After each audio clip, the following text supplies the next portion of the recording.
ela é equestre, de novo vinculada aos cavalos, ela é habilidosa em invenções, ela é vitoriosa sobre as guerras, ela é virgem, ou seja, ela não tem uma associação com o masculino, com o homem, que é uma associação que vem através da sensualidade, da fertilidade, do amor, né?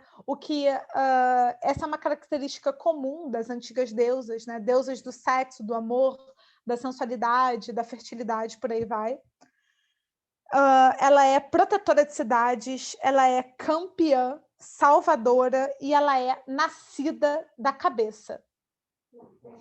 E aí, eu acho que eu não quero tomar muito do tempo de vocês, com a permissão do Pedro, né, que está aí orientando esse trajeto. A Mas gente vai continuar com o tema aula que vem, assim, né?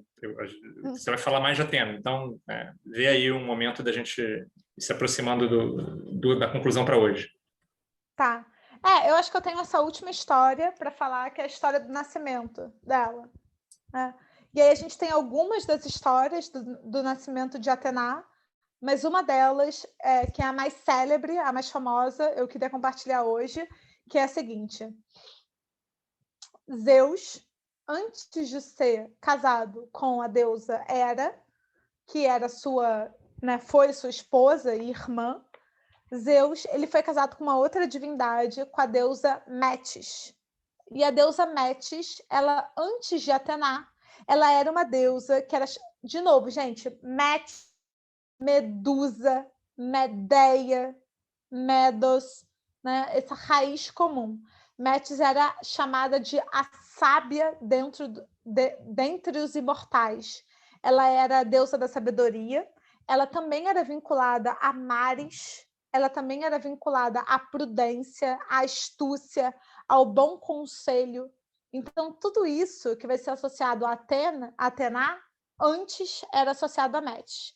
E Metis foi a primeira esposa de Zeus, né? E aí, bom, por uma longa trajetória, uma longa história, Zeus começa a entrar numa certa competição com Metis. Ele começa a desafiar Metis. Metis, como uma deusa, as deusas, elas tradicionalmente têm a capacidade de mudar de forma, né? Elas são seres que conseguem transformar o próprio corpo sem deixar de ser quem são. E isso é uma forma de entender essa permanência, essa eternidade, assim como a serpente que troca de pele sem morrer, né? Ela continua vivendo nessa forma de troca de peles. As antigas deusas também se transformam. Então, Zeus entra numa competição com Metis e, num desses momentos, ele engana Metis. Ele engana essa deusa, que é tradicionalmente a deusa da sabedoria, e ele faz com que ela se transforme numa abelha, né? Num inseto pequeno. E aí, quando ela se transforma na abelha, que curiosamente é um inseto polinizador, né? Fertilizador, ele engole ela. Ele devora Metis. Zeus devora a sua primeira esposa. Ele devora Metis. E por quê? Né? Porque o oráculo havia falado que Metis teria um filho e esse filho seria superior ao pai. Assim como Zeus foi superior a Cronos e Cronos superior a Urano, o filho de Zeus e o filho de Metis seria superior ao pai, no caso Zeus.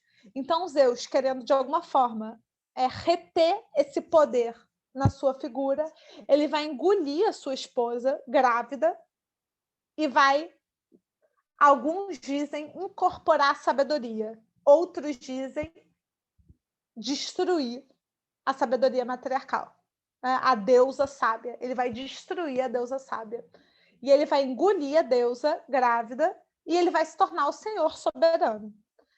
Certo dia, Zeus, com uma tremenda dor de cabeça, ele vai até o ferreiro do Olimpo, Hefesto, e ele fala: Hefesto, por favor, eu estou sentindo uma grande pressão na minha cabeça, dê uma machadada na minha cabeça para aliviar essa pressão.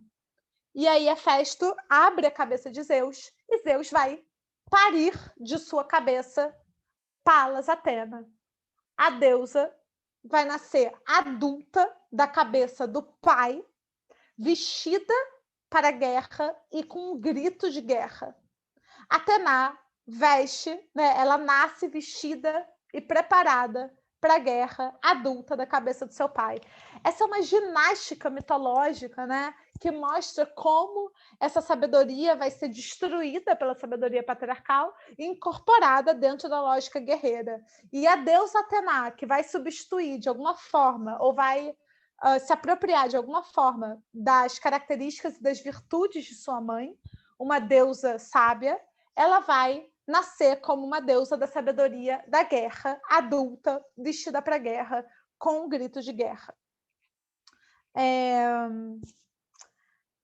É curioso que Atena também seja a única deusa a quem Deus confia os símbolos do seu poder, os símbolos do poder patriarcal, o raio e a égide. Então, esse nascimento, tem algumas outras versões sobre o nascimento de Atena, mas essa versão é a mais comum, ela é a mais famosa, onde Atena nasce do pai, né? Então, a mãe dela não existe mais, ela nasce do pai, e como uma filha do pai, uma filha dessa linhagem patrilinear, ela de alguma forma incorpora uma sabedoria que um dia foi a sabedoria de sua mãe, só que uma sabedoria destruída, e incorpora essa sabedoria na prática e no desejo da guerra. Daí, ela é uma deusa adulta, ela é uma deusa guerreira, e ela é uma deusa, de alguma forma, ao mesmo tempo, uma deusa mulher, mas associada à ideologia patriarcal. Então, gente, tem uma série de histórias interessantes sobre Atena que corroboram para a gente entender a fundação da cidade de Atenas e essa associação tanto com Perseu quanto Teseu, mas aí eu acho que a gente deixa elas para o próximo encontro, né? Isso, é melhor. E aí, gente? Perguntas, colocações, confusões, compartilhamento de agonias? Eu fiquei com uma curiosidade. Vocês falaram, acho que foi a Júlia que falou que... não lembro quem agora, um nome desses que voltou da Guerra de Troia, o que matou a filha. O Agamenon. Agamenon. Isso. Eles tinham 3 filhos. E essa Electra, enfim, o que aconteceu com ela? Ela morreu também? Ela foi morta? Na história? Não, conta aí. Não sei, você que é o psicanalista do rolê. Vamos deixar para... Então, vou anotar aqui para contar a história da Electra no início da aula que vem. Mas sobreviveram, então, o irmão que matou a mãe e a Electra. Não, ninguém sobrevive muito tempo. Porque então tá ótimo. O Orestes depois se mete numa outra merda e ele morre também, e a Electra também não dura muito. Né? Então é uma série de... Professor, não, agora não sei se vai ser spoiler, mas a Electra não morre para eles poderem... Não, essa é a outra filha. Tá, outra filha. É Ifigênia que morre. Ifigênia que morre, é mesmo.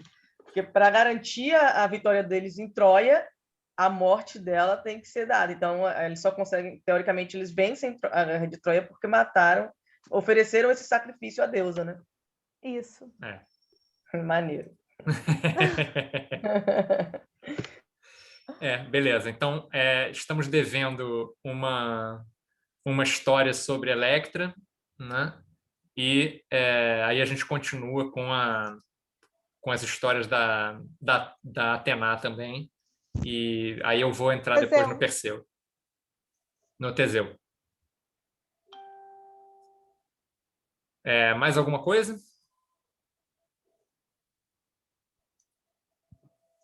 Eliette, ficou claro para você? Na medida do possível?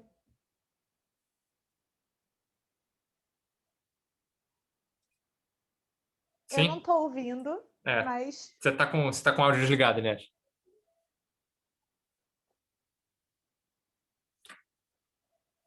Sempre esqueço de ligar o microfone.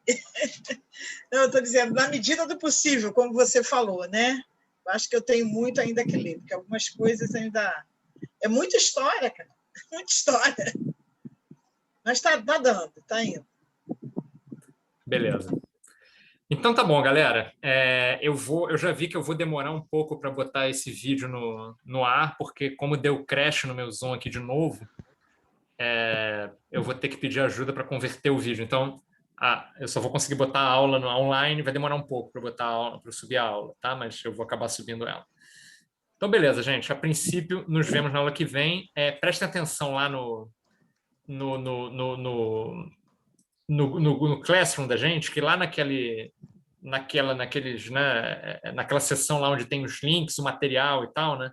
Eu botei lá Mitos de Heróis e Mitologia e História, que são dois volumes, né, da coleção sobre mitologia grega do Junito Brandão, que é um pouco mais legível do que o Graves, né? O Graves, ele é maneiro para você ler ele para fazer consulta.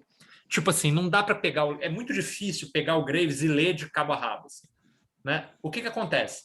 Você tá na aula, aí tipo, alguém fala, pô, Palas Atena. Aí dá para você ir lá no Graves e tipo, como é que o Graves fala da Palas Atena? O que ele fala da Atena? Então procura lá no capítulo, lá, qual é o capítulo de Atena e dá uma olhada. Né? Tá falando aqui do Agamenon. Pô, o que ele fala do Agamenon? E aí tem um certo trabalho, que é esse trabalho de tipo, pô, mas de quem esse cara é filho? Né? É um monte de nomes. Mas isso aí não tem muito jeito. Isso aí você só consegue navegar nisso lendo. Dá um certo trabalho mesmo. Né? Mas o que acontece? O que é importante, né, é você ficar na cabeça com esses nomes que eu estou jogando aqui, que são referências. Né? Então você tem o Pélopes, você tem o Perseu, você tem o Teseu, você tem o Minos, você tem o Cadmo, né? Você tem o Danaus, você tem as Danáiades. Né? Essas figuras, elas são meio baliza para entender o resto. Né? Então, se você vai tentando, né, traçar essas genealogias, né, até chegar nessas figuras, né, você consegue se orientar melhor. Né? Eu acho que isso é prestar atenção de que cidade eles são. Né? De quem esses caras são reis da onde? Então, se eles são reis de Argos, de Micenas, de Elis, é uma galera. Se eles são reis de Tebas, é uma outra galera. Corinto é uma outra galera. Atenas é uma outra galera. Então, prestar atenção nisso. Não é só os nomes, né? Mas são reis da onde?